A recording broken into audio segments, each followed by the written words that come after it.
Good morning, everybody. I'm Maria from the Riches and Simple Living. Excuse me today, do you know I've not brushed my hair yet? It's quite early in the morning, and I'm actually filming this on a Thursday as well, because although you're not going to see it, it'll be Friday when you see it. But the reason I've done it a day early is because it's given out torrential rain. Surprise, surprise. And it's coming in about midday, and it looks set to stay right over. So not going to stop, I don't think, till the weekend. It's going to be very bad today, and tomorrow's going to be quite bad but patchy sort of thing. So I thought, well, it's nice at the moment. I'm going to do my Friday vlog now. So you have to excuse me if I refer to Thursday today and it sounds a bit confusing, because you'll think, well, it's Friday. And that's why. I'll upload you tomorrow, Friday. But what I'm going to do today, yeah, like I say, it's early in the morning. Sian's still in bed. I've not long got up. I've had my cup of tea, and I've not brushed my hair yet. So normally I have my cup of tea and breakfast, then go up and brush teeth, have wash, brush hair, you know, do all the bits you do. And I haven't done any of that yet. I thought I've got to get this vlog done because I'm so concerned about the weather. We're having awful weather. For those of you who live in Britain, you know what kind of weather we're having, because I think most of the country's having it. It's terrible. It is terrible at the moment. Doesn't show any signs of letting up for the foreseeable future. I mean, obviously we only get the weather sort of up to a week ahead, and it can change. You know, if it's like 7 days away, it can change. But the way it's going, I think I've seen the weather up till Monday, and it's rain. So I thought, dry spells, I'll do what I need to do. Because I want to take you outside. That's why I want to show you my poor old vegetables. But before we do that, I thought I'm just going to show you some homeschooling stuff I've been doing with Sian. I'm a big fan of Twinkls. You probably know I mentioned it quite a lot of times. I do download a lot of work from there. And I've been downloading the free stuff. I was going to get a membership because they sent me an offer, and with so much percentage knocked off, I can't remember what it was, to join Twinkl. And I thought, oh, I might join. Then I thought, well, I've got all my workbooks and everything, and they've got lots of good free resources, so maybe now isn't the time I need to join. Because I thought, well, when my workbooks, she comes towards the end of all of them, I might use Twinkl more then, and join the membership then, so there's a lot more to download and that. So I've been taking advantage of the free things at the moment. What I've been doing is doing the comprehension sheets. I've been downloading quite a lot of them. Now, last year when Sian was in school, she was in year 6, they went into lockdown, Twinkl gave a free membership to schools. So you got your membership number via your school, which is what we did, and we accessed Twinkl free. It was really good. So I was a bit sneaky, and on my laptop, excuse me, on my laptop, I downloaded quite a lot of comprehension, and I keep meaning to go and get it off, but I've not used my laptop. I don't think I've used it since last year, since Sian was at school and we were doing the schoolwork on it, and we accessed it from there. So the battery's flat and it's just been lying upstairs. So I'm thinking, oh, I must go and charge it up so I can download some of them sheets. So I've been doing the free ones at the minute, but I'm thinking, well, I downloaded all of them, so I ought to go and do them, really. So next week now, because I've got plenty to be going on with for the moment, next week now I'm going to pop my laptop on charge and download some of these sheets. That means I'll buy ink as well. That's the only downside of it all. It's great. It's not expensive, Twinkl, really. It's just all the ink you use, although you don't have to download it. I've not tried it, but it's got like an ink-free thing, and you can get it onto your laptops or whatever you're using, monitors, you know, whatever you're using. There is a way of doing that. I've not looked into that, so I don't know how to do that. But I know there is a way, because I've seen it on Twinkl saying you can do this because it saves ink. eco-friendly or something, it says. So, but I just download them, I do. I've not done them on the laptop. Like I say, my laptop's not been charged. In fact, Sian's got a laptop and I don't think hers has been charged for a couple of years. So we always use the tablets or the phones mainly, but we've all got tablets, and I do use my tablet, but nowhere near as much as I do with my phone. But anyway, this is what I've been downloading. Yesterday we did one. Can we see that all right? I'm just trying to bring you down a little bit. I'll bring it out a bit so you can see. There, we did one yesterday on plastic pollution, which was quite good. Gain the star rating at the bottom, they had it on star 1, which is sort of your easiest one. Then there was number 2, which was in between that, and number 3, which is not hard, but it has more detail. You know, the more stars you got, the more detail you get, I think, and more into detail it goes. So, nearly lost all the sheets. So yeah, yesterday that was a nice 2-sheet one that she read, and then so with sheets of paper they all stick together, especially because I've had them in a folder, so they're compacted and they're harder to pull apart then.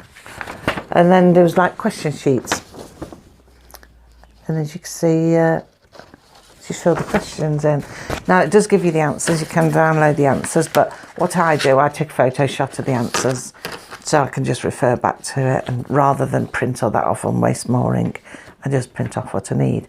So that's what she did yesterday, and she really enjoyed that, and we had a good discussion about plastic pollution, because last year when we went on holiday, we were on the beach, and my eldest daughter, she's very, you know, how would you say, environmentally friendly. She likes to pick all the rubbish up. If she sees rubbish on the beach, she picks it up.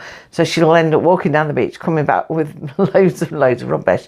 And the amount of plastic she brought back was unbelievable. And me and Sian were discussing that, because Sian was with her as well.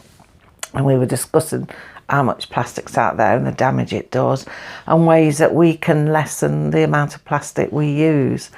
So she was quite keen about that and talking about that. So that was really good. Now I haven't done this one yet. We've done one. Only for a 3-star, I thought it was quite big writing. I expected it to be more like the other one, but it's bigger writing. But this one's all about leopards. Now we've not read it yet, not done it yet, but it tells you all about different leopards. And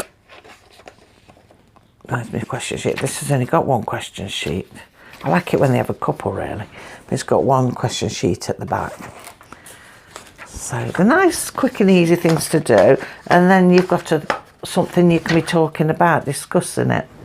And then the other one I've done, I've only done the 3 so far, was about the sun. Again, it's, you know, 1, 2, 3 stars. And that's talking about the sun. I'm not sure if I've got 1 or 2 question sheets with this one. Let's have a look. I think it looks like 2. Yeah, we've got the 2 question sheets with it. So quite a nice amount of question sheets for saying that there's only like 1 read up. So they're really good. I do like these. I do like doing them. She likes doing them. I like looking what she likes and printing them off. Because what I think is the quick things to do, the easy things, and you know, people say, oh, that's not really learning lots of stuff, but you are learning lots of stuff, because you talk about the things. And what I like about it, they're all different topics. You can just pick out a comprehension on anything at all. They do everything on Twinkl, so you can pick out a topic of anything. And you know, if I get a few a week and she looks at them, she'll pick out the things she likes. So it's, you find what interests them. In that, she was interested in the plastic pollution, and because we'd been collecting rubbish last year on holiday from the beach, and she could relate to what the article was saying, and she was interested in more of it and what she can do to help the environment in regards to plastic pollution. And now I know she'll like the one about leopards because she likes animals and around the world and things like that. So again, we'll talk about that. Whether she'll be interested in the sun, because she's not really into space and solar things. She's never been into planets, not yet anyway. I won't say she never will, because you don't know. Sian changes, you see. So it might be interesting, it might not be interesting. But the thing is, they contain all the main facts of things. So she learns the main facts. So either she's interested and wants to know more, and then you've got a topic then. So it'll evolve into a topic for another lesson, which is great. And if she's not interested in it and doesn't want to do a topic on it, at least she's got the facts on that. So they're learning facts of different things all the time, even if they don't want to continue onto a topic, which I think is really good. Quite like that idea.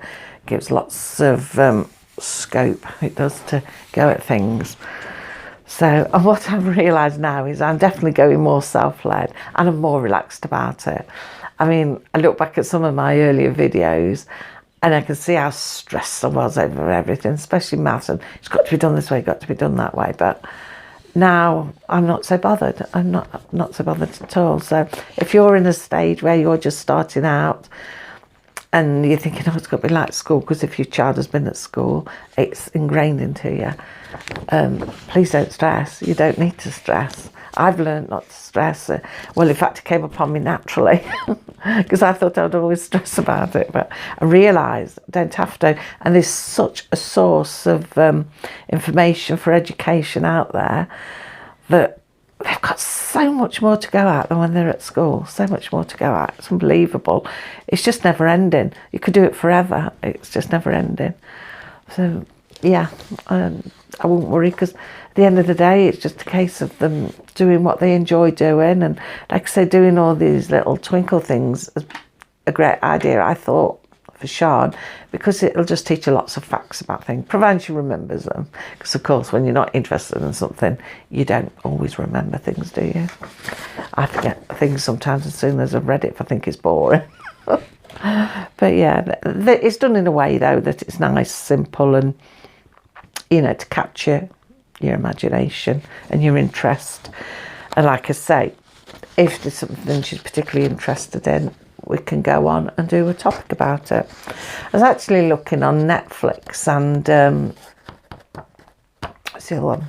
Amazon Prime on television to see, because they do lots of documentaries and that, and I was looking to see if I could find one. I tell you, it's early in the morning, my mouth's not working. If I could find one on plastic pollution, but I couldn't find anything. And with all this bad weather, I mean, Netflix and everything keeps going down, so it's a nightmare. That's another story anyway. Another thing I found free on there, I've probably showed you before, is I love sheets, writing sheets, and let's see if I can stick together terrible, and drawing sheets with the borders. I love them. They do quite a few free ones with borders. They do a lot you pay for as well, so there is a lot more, but they do quite a lot of nice ones with the borders. I mean, the other week I showed you one when she was doing geography, and it's got borders of like the earth around it. So I thought that was quite good.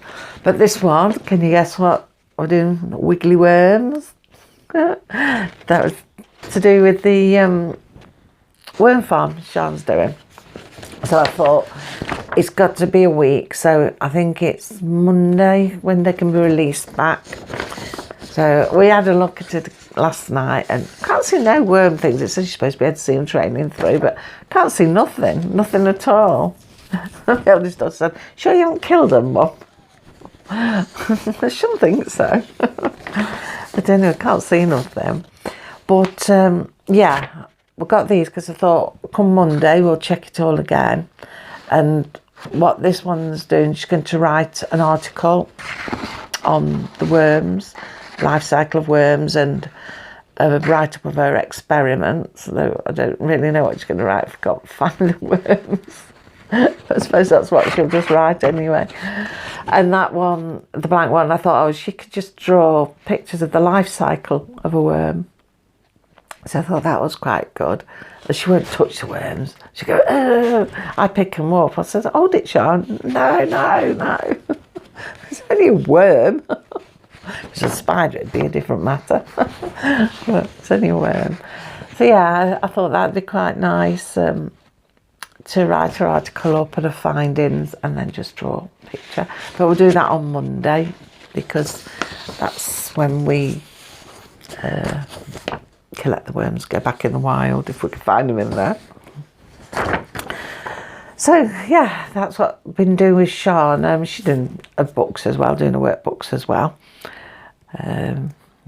Yesterday we did German, so she quite likes that. We use Alexa for that. I think we were confusing Alexa yesterday. She kept going, I do not know what you mean. But we're having a way. You have to make sure you say it in the right format. I keep forgetting to tell her what language I want. But yeah, that's good fun. It works pretty well anyway, Alexa does. It's quite good for pronouncing things. So we have a go at pronouncing them. Well, that's fun in itself. So yeah, that's what we've been doing. That's latest thing for my latest idea, I should say, for homeschooling. I think it's great. I'll have a look for, well, there you go. So I was going to say I'll have a look for some more free ones, but I shouldn't because I've got the ones I downloaded. These, I think, I don't know if these were from Key Stage 2. I don't know really, because the 1-star ones would be Key Stage 1. Maybe it covers right across the range. I should imagine it does. But they've got some Key Stage 3 work and some comprehension on that as well. So I think I've got one on the Arctic and polar bears from there. So do a bit of mixing. I just pick out what I think is interesting and what is informative, and we'll take it from there and see what it does, see what she likes doing. So what I'm going to do now then, told you about the homeschooling. We're going to have a quick look in the garden, and I'm not going to show you all the garden or anything. I just want to show you what's going on, because next week we've got I think it's last week of the month next week. Is it? Or is it the week after? I can't remember. I think it's, yeah, it will be the last week of the month, won't it, next week? The last full week anyway. So we'll do the gardening collab then. That's hosted by Victoria from Home Educating the Mad Lads. And at the end of every month, everybody who's participating gives you a tour of the garden and how everything's going in it. So although I might show you bits and pieces, as might everybody else in between and what they're doing, the gardening collab, you get a complete tour of what's going on. We do mine anyway, how it's all progressing. But what I want to go and show you now is just where the polytunnels were. See, as they were. So we're going to have a look now. Right then. Up the garden. Now. Oh. See how it's all changed? All the polytunnels have gone, but first of all I'm just going to zoom you in and show you. It's hard to get close because I'm on the other side of the fence. Look at those runner beans. They are not doing well at all. They're droopy. That one, if I can get my finger, looks like it's dying off. This one at the end, the top's alright, but the bottom leaves are not doing so good. The leaves are all going brown. They like a lot of water, but they're getting too much of it. And also the ends of my sweet corn, they should be lush and green, but they're not lush and green. They're brown. Oh, hosing away that one. They're all brown top, and all the stones, it's all the rain, stone is coming up terrible. This used to be lovely soil, and I don't know what's gone wrong with it. Stones everywhere. Let's take it back out again. We have put the peas in. They're actually doing all right, but they've not been subject to a lot of rain yet because they've only just gone in. Hopefully they'll be okay. Now, the story behind all of these, as you know, let's go up to, come out of the way, Cassie, or we'll fall over you. Go on. So we lifted this one up at the end, because in the last one I was telling you we're going to lift it because the swede seedlings were going through the net. So we've lifted that now, which is a lot better. These is what was uncovered the other day, and there was a lot of cauliflower missing, but now he's replaced them, but the same thing seems to be happening again. There, that one is vanishing, and the one next to it, I don't think anything's eating it, it just seems to be vanishing. I don't know whether rain's rotting it into the ground, I don't know, but the rest are doing okay, and one up there I'm not so sure about. There, I don't know, time will tell, but I'm not having a lot of luck with this cauliflower. But having said that, since we put the netting on, the onions are coming on really good, and the leeks next to it are picking up as well. Didn't quite reach the end. It's not very long, this isn't, not very long, so one onion sticking out. That's the only thing with these nets, they weren't very long. They're really good, but not very long. So yeah, that's what happened there. Did replace all the rows, but it appears we're losing some again, and I don't know why. I just don't know why. Now, because of what you saw on the last one, when he took up the polytunnel and there was some missing, we decided we'd check all the others, and then lo and behold, there were loads missing. In fact, one of them, the cabbages, had a row missing. So he took all of the polytunnels up, and we bought some of this green netting and made our own tunnels out of netting rather than buying more there. Dean says it's only £2 for the green netting, we'd make our own because we'd already got the canes, so that's what we've done. So here we have got the broccoli. That's not doing too bad. That's not doing too bad at all. It just seems to be the cauliflower, although we've got a couple, but I'd like more. Here we've got the green cabbage. See, they were new ones there, and they're looking a bit flopsy. I don't know, we'll see what happens. We had to have all new ones along there. The new ones look a bit flopsy, but maybe they need to bed in a bit. And then the red cabbage was the one that wasn't too bad. We put a couple in, the new ones like that one, which is a bit floppy.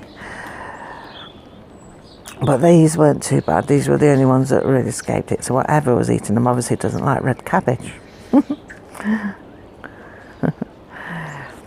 So yeah, that was them. And then this is the Brussels sprouts. Now we did have to put quite a few Brussels sprouts in as well. But so far they're looking all right. What we need is some good sunshine to help them along a bit. Especially with the ground being so wet, some good sunshine would really bring them on. But it's just those cauliflowers. I've got a couple more. Whether I'll replace them again, I don't know. I just don't know. And of course, I'm worried about the runner beans because I think they've had too much water. I'm thinking, shall I start some more off to be on the safe side, or shall I plant a bean in next to each pole and let nature take its course? I don't know, I'll think about it. And of course then there's the sweet corn. I'm hoping, let's get a bit closer to it. There's all bits of wood where he's doing jobs everywhere. I'm hoping that it takes off, it's okay. I keep thinking, look at the middles, Maria, not the outer leaves. If the middles are looking healthy, we're in with a good chance. So some of them, the middles are looking okay. Like I say, they just need some sunshine, and it's not forecast at all. So we'll see. We'll give you a look round next week probably the end of next week, where I do the gardening collab, and we'll have a good look around everywhere and you can see what's happening then and how everything's going. Yeah, so that's how it's looking outside. I'm very worried why the cauliflower is just vanishing. It went floppy. It doesn't look like it's rotting on top, but whether the bottom has, or whether something's still eating from underneath, I don't know. Might have to Google this and have a look what's what with it, because I've never had this happen before. The rest of the vegetables, as you can see, isn't too bad. I am worried about the runner beans because they're just not looking healthy. They really need some sunshine. It's not forecast, so whether I'll end up losing them, I don't know, because there's only so long they'll hold on for before they just rot away. And same with the sweet corn, that's so-so at the moment. Some of the middles look okay, so I'm hoping we get sunshine soon to cure them. Do you know what's going to happen, don't you? We're going to get loads of sunshine, no rain, and then I'm going to say, oh, we really need some rain for these plants. We're British and the weather's never right. Oh dear. But no, it is a bit of a problem. We are having more rain than what we'd normally have this time of the year, so it is causing problems. I might just put a bean in alongside the others if they're not looking any better in a week. So the weather's not looking any better either, and the beans aren't looking any better. I might just pop a bean in the ground and we'll see what happens. I don't know. I'll grow some more in the greenhouse. Don't know, but I've got to go and get some compost for the greenhouse because the tomatoes are now too big for them plants I grew them on in. They need to go into the main big pots now that they're going to be staying in. So I've got that to do, and I need to pot a couple of the cherry tomatoes up in a big pot. I need to really, well, a while ago, the rest of the pumpkins should have been potted into a bigger pot, or they're going to be spindly. Although they're getting ready to go outside really, and we're putting them on the front, so that's going to be interesting. I don't know how Dean's going to mow the lawn. He says he'll work it out when he comes to do it. But he says what he'll do is mow it first, give it a really good short cut first before we plant them, and then see from there. It's going to be really weird. Neighbours going to wonder what we're doing. I think they already think we're not all there because they've all got their nice little tiny gardens. I think we look a bit of a shambles. They're living next door to a farm. So yeah, they're certainly going to think it's strange that pumpkins are growing on the front, but it's going to look so great at Halloween, so atmospheric, all these pumpkins in situ just growing amongst the trees and, you know, all the Halloween decorations. That's something to look forward to, providing we can come out of lockdown, not in lockdown or anything, and we can have Halloween this year and people come round, then it'll look good. I'll be able to show you properly this year how it all looks, because we didn't put all the decorations out last year. It didn't seem worth it. So yeah, I thought that looked good. It was my daughter's idea, my eldest daughter Lisa. She said, why don't we grow them on the front, because the front is wasted ground. We've got all that ground on the front, all that lawn, and we don't do nothing with it. Don't do anything at all with it. Just have to mow it, that's it. Don't do nothing at all. We don't spend time on the front other than park the car on the drive. We don't sit on the front. There's no children who play on the front. The front's just there. So it seems a shame for it to be wasted. So that is why I put my fruit trees in the front, so a little orchard can be on the front. And Lisa said, oh, it would be nice to grow the pumpkins below. So they will need plenty of water, they will. Especially with the fruit trees being there, because everything will be vying for the water, so they will need plenty of water. So if we do get a dry spell, just predicting it for June, but if we do, obviously we'll have to water them well, but at the moment they won't. So yeah, that's that with the garden and homeschooling, and that's that for this week. So I've got no kitchen reports at the moment. We're still in the calm before the storm at the moment. The plaster's nearly dried. It's about totally dried now, just the odd little spot where the bigger holes were, you know, which you'd expect to take longer to dry. So that's nearly dry. and Dean's hoping to start tiling it Saturday, he said, providing he's finished all his work, because it's Thursday, although you'll see this tomorrow, but he's been working all week because of the weather. So yeah, so hopefully we'll do that on Saturday, but I can show you all that when that's done and on to go. So anyway, I'm going to leave you now, and I shall see you on Tuesday with another vlog of homeschooling, homesteading, home life, whichever. And so take care everybody, and have a good weekend. So bye.